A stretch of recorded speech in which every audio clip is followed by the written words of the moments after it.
Hey everyone, welcome to another episode of the Afterlife podcast.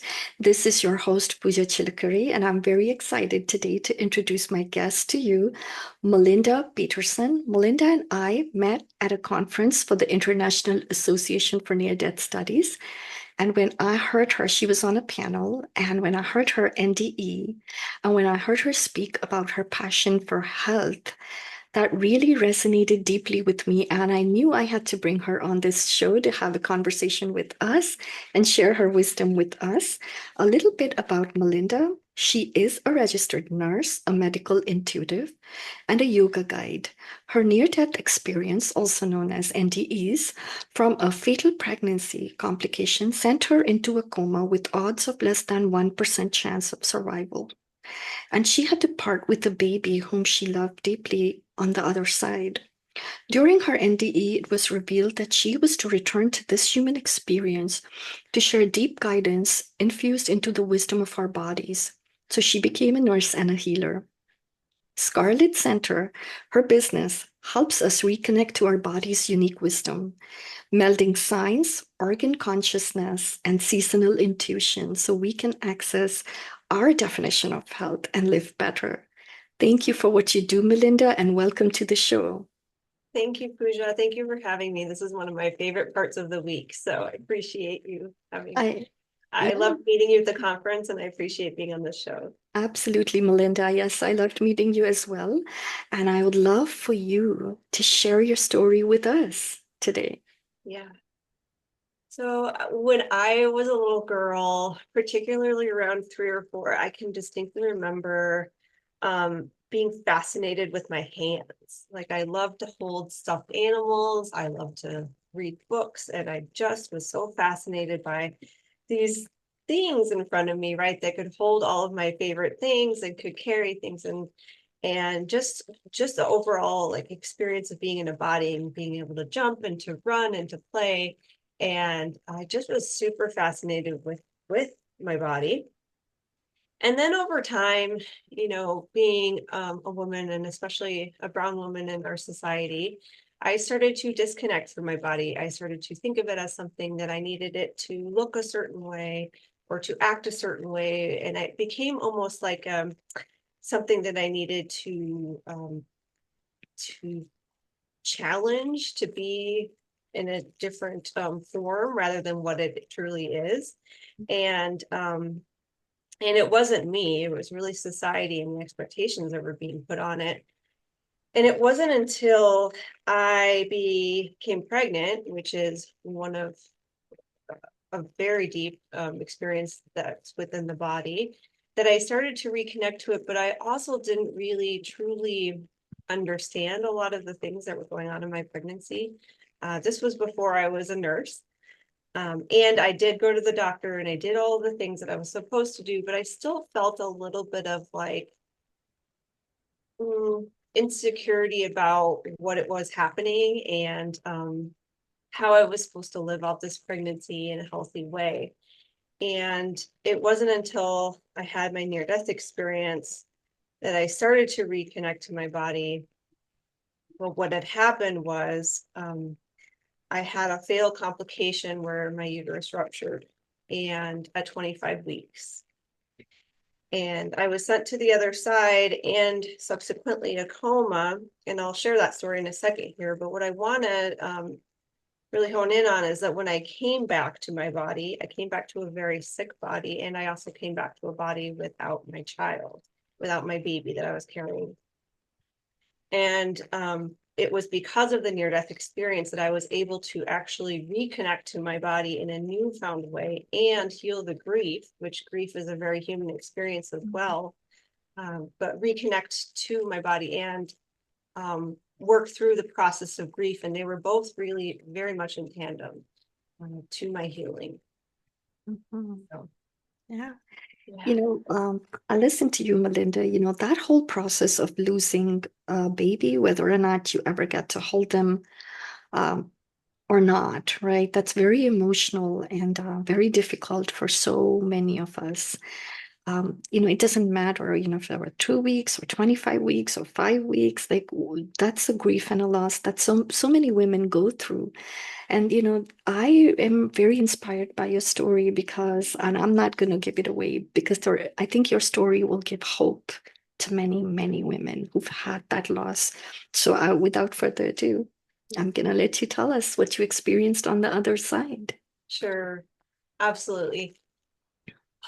Well, so what had happened was, even though I had been going to the doctor and I was asking questions about my body, what I didn't know was happening, because I just didn't have the information presented in front of me, and we didn't have enough of the early scans to know, is that I was actually carrying an ectopic pregnancy. Mhm. And so I went to 25 weeks, which is very, very, very dangerous. And so when my uterus ruptured, I was internally bleeding. And I was rushed to the hospital, and I was coming in and out of consciousness at this point. I had thought it was indigestion. I had kind of fought actually going to the hospital, which was another thing that I was disconnected from my body. And so I felt like it was indigestion and I could power through it. And I didn't have to recognize all the pain signals that were happening. And I thought I could just go to sleep. When my husband recognized it, he made the call and we went to the hospital. And by that point, I was kind of coming in and out of consciousness, not really sure what was happening. And when we got to the emergency room, everything went black right away. And before this had happened, I had sort of, I had some spiritual experiences before. I had some religious understanding, but I didn't really have necessarily a religious practice. I came at it from a very scientific lens, like, yeah, we'll go back to the planet, we'll go back to becoming soil, and the soil grows plants, and that's a beautiful experience. But I didn't really believe that our consciousness carried forward. I didn't believe that there was a part of us, our soul, if you will, that carried forward. And so everything went black. And this was the first moment when I realized I'm not my body. Mhm.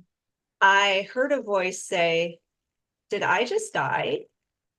And then I instantly noticed that there was a separation between my body and this being, this light being that was starting to notice that the body had died. And so I instantly knew right then and there that we go on. Mhm. And time it doesn't exist on the other side. So the timeline sometimes when I tell the story comes up a little bit differently, but really what happened was I was instantly thrust into this beautiful, beautiful light. And it really felt, for lack of a better way to describe it, because it's really hard in our limited language to describe this, but it really felt like being amongst the stars, being in the galaxies and exploring this beautiful infusion of light. And I instantly felt safe, and I instantly felt enormously loved. Mhm. And it's so hard to describe this kind of love, again, in our limited language, but the best way that I can describe it for folks is that it's similar to seeing one of the most gorgeous sunsets or sunrises that you've ever seen, Mhm. or feeling the touch of somebody touching your hand for the first time, maybe a little one, or maybe somebody you truly love, just feeling that embrace of holding a hand. That kind of experience amplified by thousands, millions. I mean, it's just the most amazing, intense feeling of love.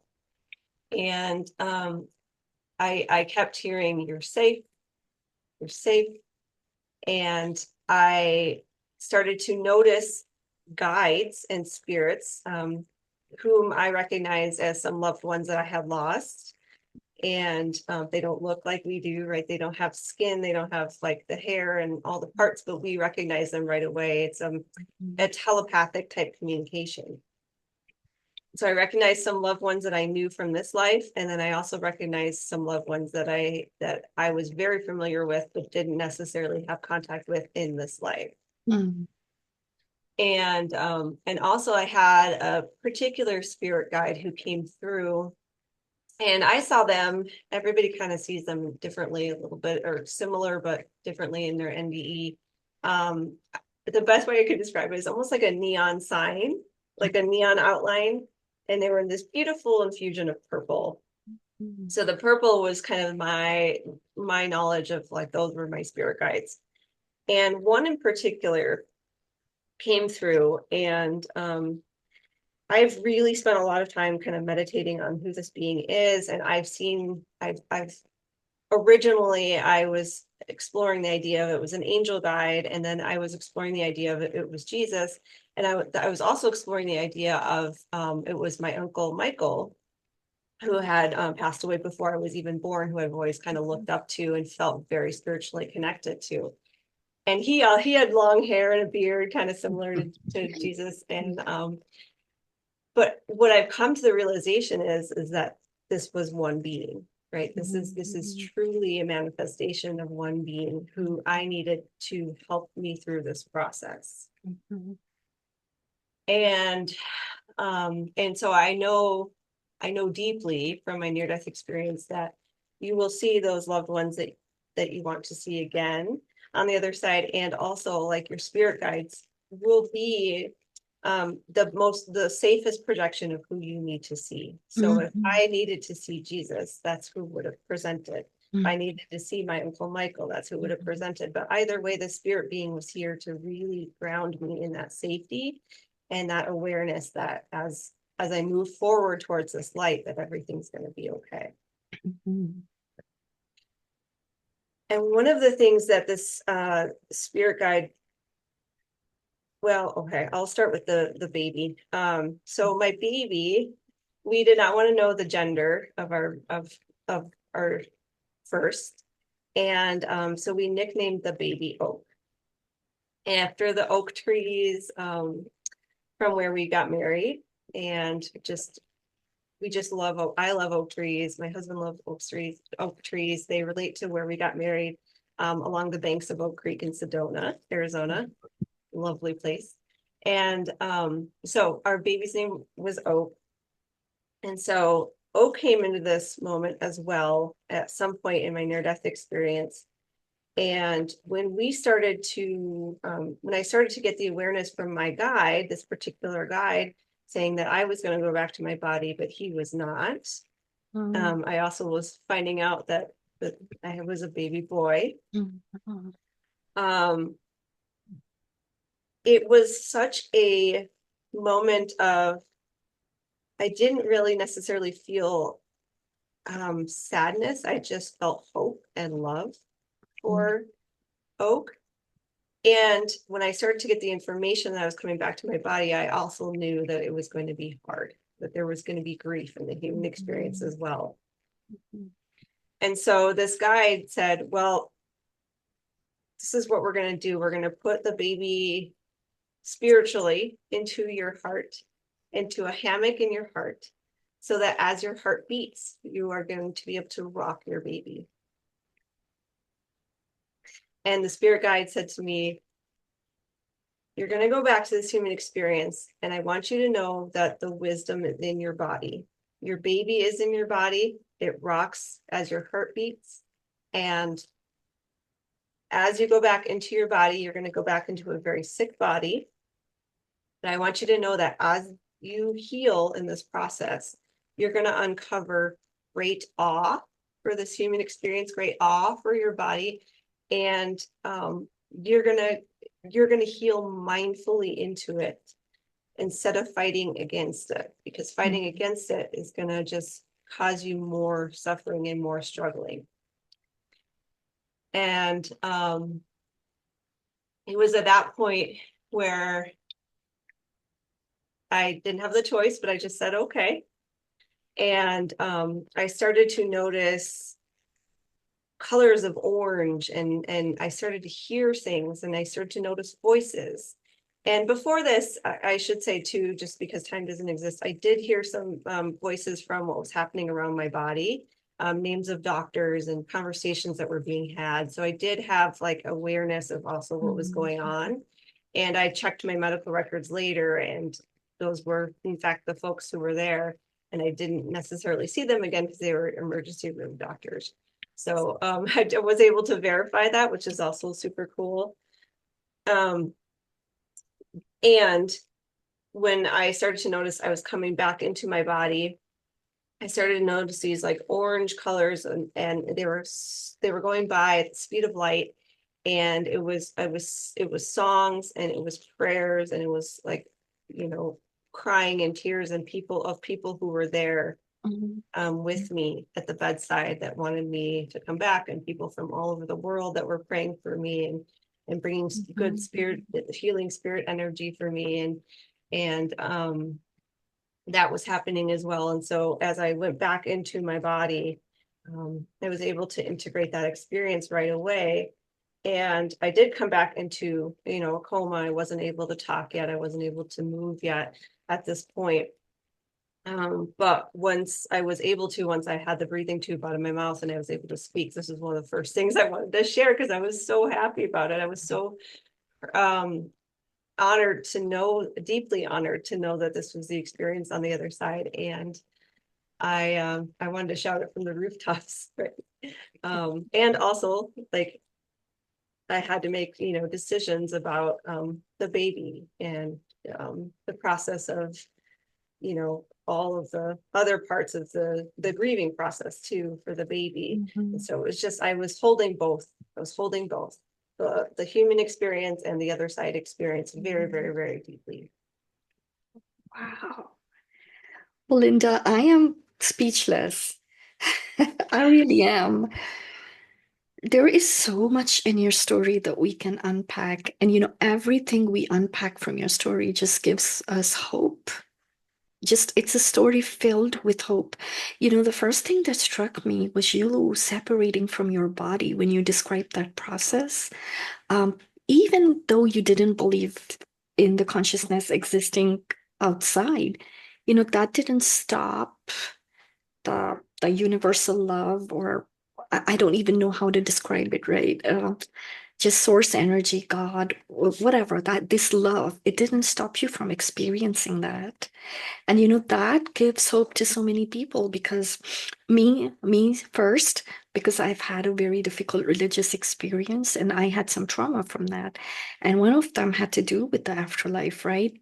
And when I listen to you, when I listen to some of these NDE stories, it just brings me so much hope that we are loved so much in this body, we're loved outside of this body. So that was the first thing that struck me. And then, the part where you always, this happened when I was listening to you at the conference. It just tear up when I hear about the hammock and then placing the baby inside your heart.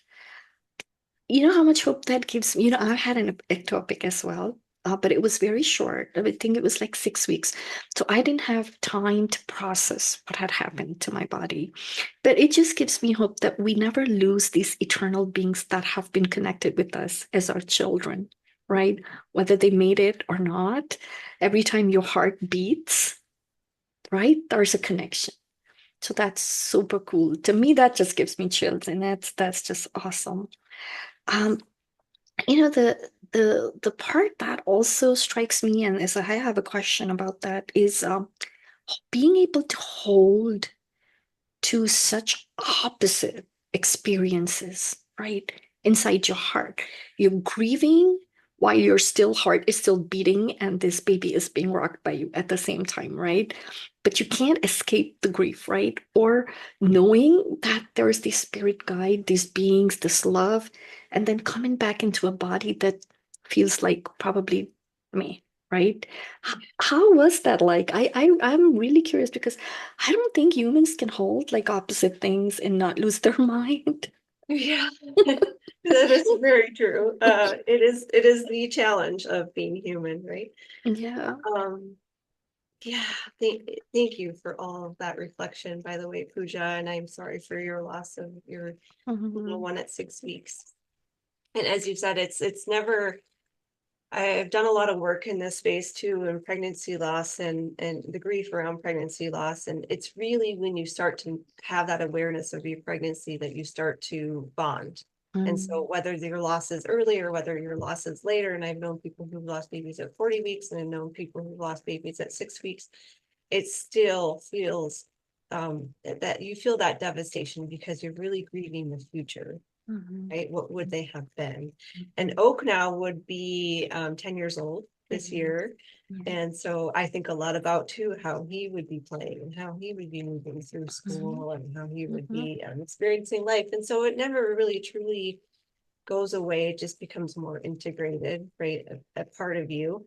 And you become able to communicate in your way, right, with your child. It's very different than what it would have looked like here on Earth. So thank you for that. Okay. So I think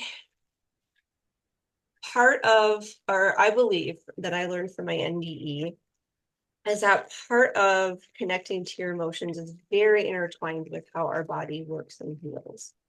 And so coming back to a very, very sick body, I was grieving, yes, my child. I was also grieving not being able to just move, not being able to just be out of the hospital, not being in a bed, being surrendering, right, to the experience of having others care for me and having, a husband who was uncertain if I was going to live or die and family around. And so it became very human right away, right? And at the same time, because I had this knowledge of the near-death experience, I felt like the way that I was going to integrate all of that was to share it with as many folks as possible, including my family, including the nurses, the doctors, everybody. And I'm going to be totally honest, Pooja, it was not well received by everybody, right? And some, my husband said, well, I'm glad that was great for you. It wasn't great for me sitting on the other side of the bed, almost losing you, right? And he was speaking from pain. Yeah. And there was one nurse who had heard these stories before multiple times, and she said, I believe you. Thank goodness, because that set me on a path toward being able to integrate this more. But there were others too who said, oh, you were on a lot of medicine and things. But this really happened even before, because at that time in my body, they were trying to get IV started, all these things, right? And it wasn't even, they were having a really difficult time bringing me back. And so there's a lot of like, when I've looked back at my journals now as a nurse, and my medical records, I have noticed that like the timing just doesn't make sense for it to just be a drug induced experience. So really what it was is like learning that through, and it was not an easy journey, but learning that by reconnecting to my body.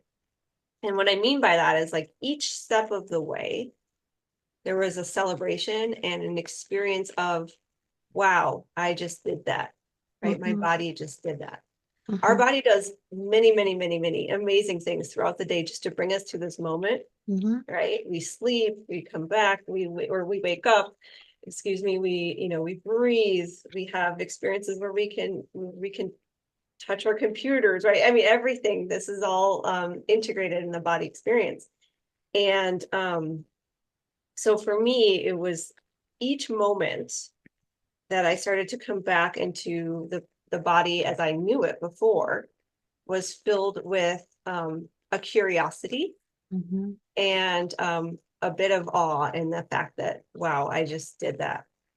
And I was able to do that. And now not everybody is, and I also hold that too, which is some people do not make it through, or some people cannot make it through. And it's also not to say that I'm at all special. It's just my experience, right? Yes. So yeah, for me, it was really getting back to square one. It's almost like being born again. It's like, Yes. Yeah, yeah, Yeah, I was thinking like starting from scratch, like yes, literally starting life from the beginning, you know?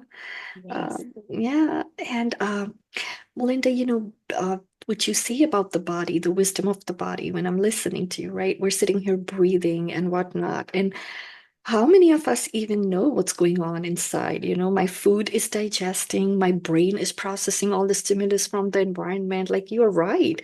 There's hundreds and hundreds of things going on, and none of that is, because we're sitting there making it happen, is happening.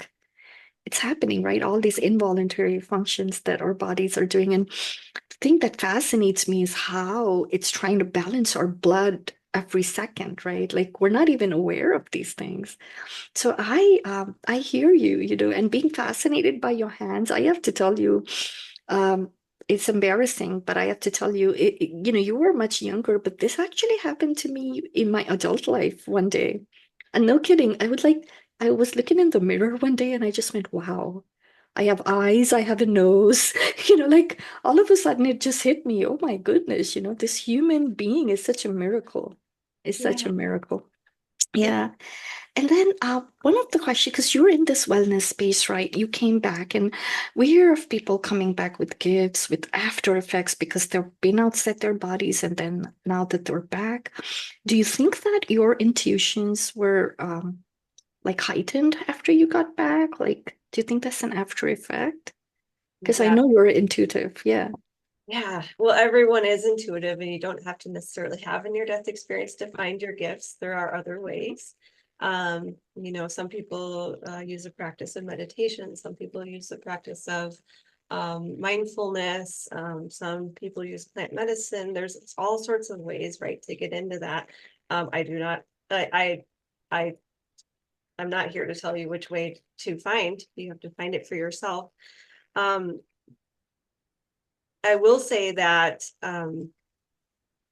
when people start to uncover, like you were saying, Pooja, when you start to like look at your hands and you're like, oh, I just started to realize this, right? It is like a waking up again. It is like a Mhm, rebirth. It mhm, is, and we think of that as some people call that the beginner's mind, right? And mhm, so just taking that one literal step right forward, whichever way that is for you. And um, for me, in my experience, I what I saw was happening to my body was the nurses were around, right? And so I thought, I want to be a nurse. And so when I was well enough, I did go back to school and I became a nurse. And I started working as a nurse because I wanted to find out more about the body, find out more about the experience. And I started to notice too, when in working as a nurse, that I would see patients return again and again for certain ailments, mhm, but it was deeper, right? There were emotions that were left unprocessed. There was something going on at home. Their stress level was really high. mhm, There was something else that was happening that was not it was we cannot separate our emotions, our mind, and our body and our spirit, right? We cannot separate mhm, that. mhm, And so there was something else that was happening. And I also noticed, and so just allowing them to have that space to speak about it and to mhm, work through that with somebody who, like, such as a nurse, right? And just to have them be asked, what is it like at home? What are you experiencing right now? What is it? Rather than just like looking at them as a machine. Okay, we need to get these medicines on board, and we need to have this, and some of mhm. that is, I mean, that Very. is important as well, very Mhm. important. Yeah. But we're missing the root, right? The root is really truly what is our human experience. Mhm. And I also started noticing that the organs themselves, and I like to call this organ consciousness, that the organs themselves were starting to provide messages. Um, Particularly, so if you link it to the seasons right now, in this time of year, we start to notice like that we crave, applesauce or root vegetables or Mhm. pumpkins or things like that. Mhm. Those are all really good for our large intestine. So our large intestine starts to show up this time of year, and the large intestine is a lot around processing like the deeper emotions, the ones that are left unsaid. Grief can be one of them, things that were happening to us when we were little. And so that starts to happen this time of year as well. All of this is related, right? Mm-hmm. And so, and this gift was not at all here before I was on the other side, because before that I was scared of anything medical. I was, like I said, completely disconnected from my body. Even like the pregnancy itself, it was sort of like I kind of felt othered in that whole process. Like, okay, I'm carrying a pregnancy, but it's not really like me. I don't know. It just never really felt in, it just never felt like a part of me. And so all of these gifts just like flooded in after my near-death experience. I'm like, okay, I see these connections now. I see the connection of this person's having like a colon resection, and there's a lot of unprocessed grief, right? That's a large intestine, right? I'm seeing that this person has liver issues. What has happened in their life? Liver is very tied to anger and also transformations in life. What has been happening in their life that has caused a lot of anger, and then it has also like led to now this is their moment, right, to transform in life. So I just started like getting these messages as well, and like looking through them, and I was getting validation after validation through other medical practices, such as Chinese medicine, such as Ayurveda, and just it just was like, okay, this is how it's all coming together in my practice. And it was like, okay, yes, I'm a nurse, and there's more out there, right? There's more other ways that I can help folks heal through knowing that these things are here. Our body has something to tell us, just like, we can relate to our bodies in the same way we could relate to somebody else, like we are relating right now, Pooja, through our conversation. We can relate by having conversations with our body as well. And that one of the things when you were talking, about the wisdom of our bodies that came into my mind was the fact that when I actually got off of a lot of these processed foods and foods that weren't serving me, and then when I would go out once in a while and eat those, my body would yell at me. Like I would actually either get like indigestion or nausea or some bad symptom, right? And instead of saying, oh, there's something wrong with me, and trying to, just take an antacid and then keep repeating that lifestyle. When I started paying attention to it, I realized, oh, it's telling me not to do that. Yeah. So yeah, it's very interesting, and I really love what you do. That apart from the processed food, which I believe has chemicals that can hijack our ability to sort of tune in.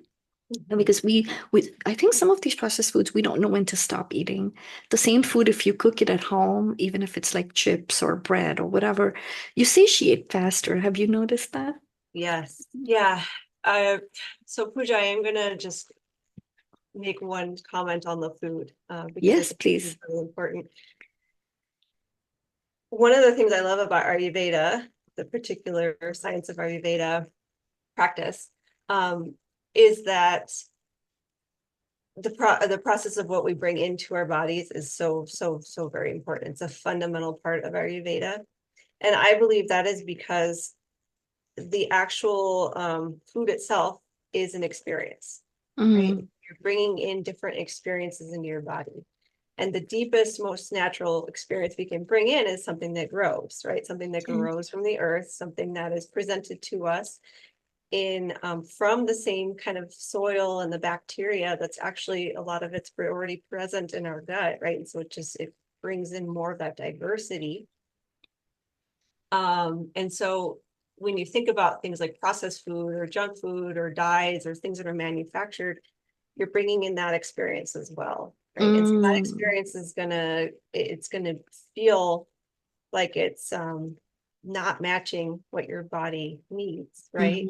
mhm, mhm, Um, and so that's one way I like to think of it. It's not about calorie counting. It's not about shame around food. It's not about mhm, any of that, that's the stuff that our society needs to let go of. What it's mhm. really about is looking at what kind of experience do I want to bring in? right? Mm-hmm. And do I want an experience that makes sense, that feels good, that Mm-hmm. aligns, that provides me with more abilities and opportunities to tune into my true gifts? Or do I want to move down a path where the experience of processing and adding junk and chemicals and things and stuff to the food just makes it feel kind of haphazard, right? And then that brings that haphazard experience into ourselves. Absolutely. Absolutely. And you know, I was also thinking, Melinda, about the seasonal, when you were talking about the seasonal foods. When I was growing up, we didn't have like these fancy grocery stores where we had year-round food. So we were literally forced to buy and eat whatever was in season.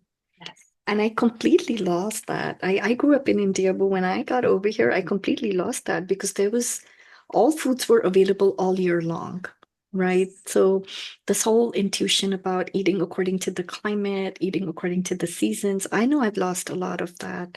I am trying to get back into it though. So thank you for mentioning that. Um, you know, your work is in the healing space, and I don't want to like embarrass you, but if I ever had to go to a hospital, I would want you for my being my nurse. Oh, thank you. I hope I never have to go to the hospital, Yeah, but I if hope I so. did, Yeah. so thank you for bringing that gift of healing, with you to the people that you're serving. And that also brings me to a question that I'm curious about because I saw that your business name is Scarlit. I kept typing Starlit because that's how the brain works, right? And then I said, wait, it's a C, not a T. So, so tell us about Scarlit, how that name came about. Thank you.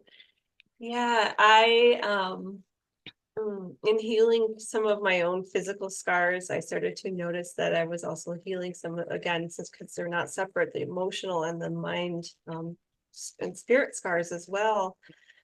Scarlet is really how we get scarred right through our life, Mhm. in all these different ways, emotional, mind, body, spirit. And it's that allowing that process to come back together and to heal. And through that healing, what is presented to us. Uh, Another way to think of this is if you know the Japanese pottery, um, beautiful artistry of kintsugi, right, where the broken pottery is filled with gold and it's even more Mm, beautiful than it was before. mhm, And mhm, so for me, it's like it's looking at everything as one, and then as we can bring it all together and heal in that way, right, we're revealed to be even stronger and even more beautiful mhm. and even more stunning and even more filled with joy. Wow, that's beautiful, Melinda.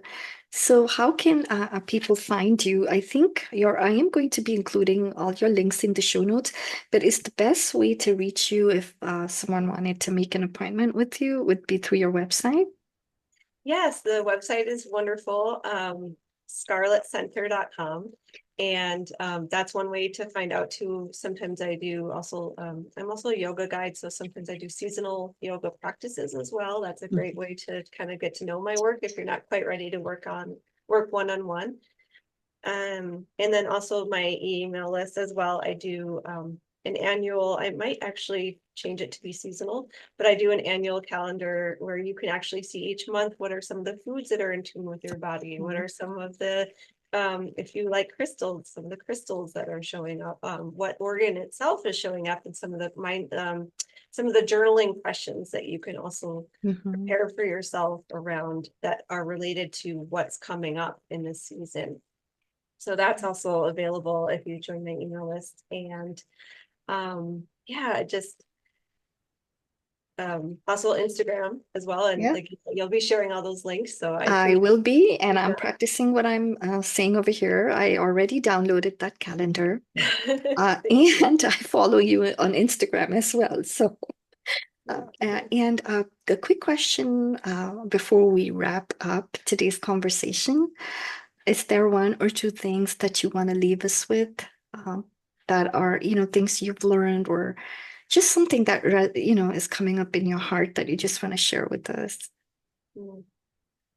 Um, I would say that reconnecting to your body it can be a challenging experience because we have ancestrals experience, we have society experience, we have even medical experiences, things that have happened, right, in our life that start to disconnect us from our body. So I don't mean to make it sound so easy. And I will say that once you do reconnect to your body, it helps you lose that fear of death. Mm. And I hope that the NDE can as well, because you're more in the moment, Mm. right? You're more in the moment, you start to lose your fear of aging and you start to lose your fear of death, because that's all part of the body and the spirit and mind consciousness experience. And because of all of those things that have happened in our life that have brought us to the moment where we may feel disconnected to our body, I just want to honor that and say that you can start small, right?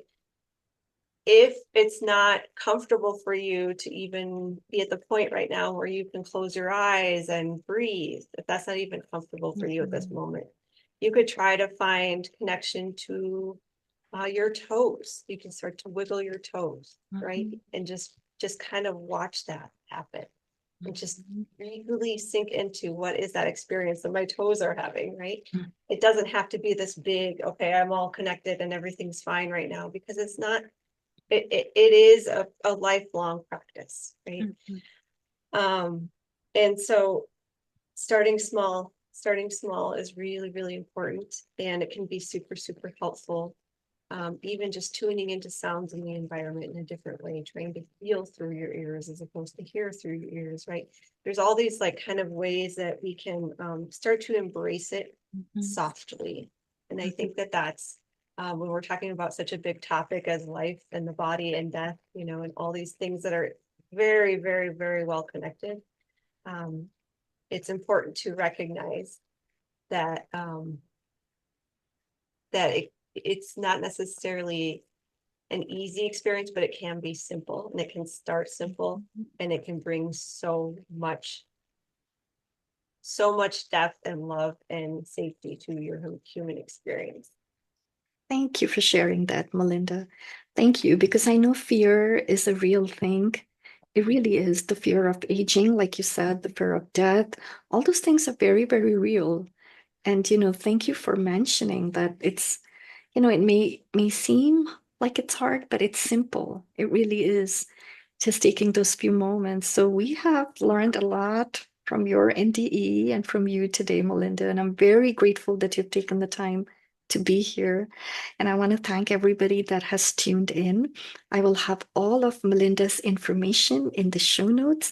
So please do visit her website and download that free calendar. I think it's very, very important to eat in season and to just be in touch with our bodies. Until next time, this is Pooja Chilukuri. Thank you for watching and listening.